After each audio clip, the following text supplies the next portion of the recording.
How to remove background from photo in Canva.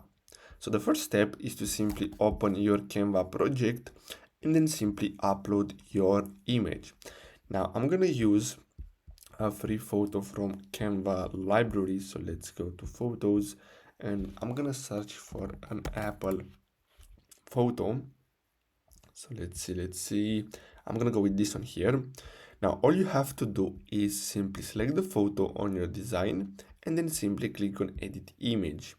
Now simply click on BG remover, which is background remover, and then simply wait until the AI does its job.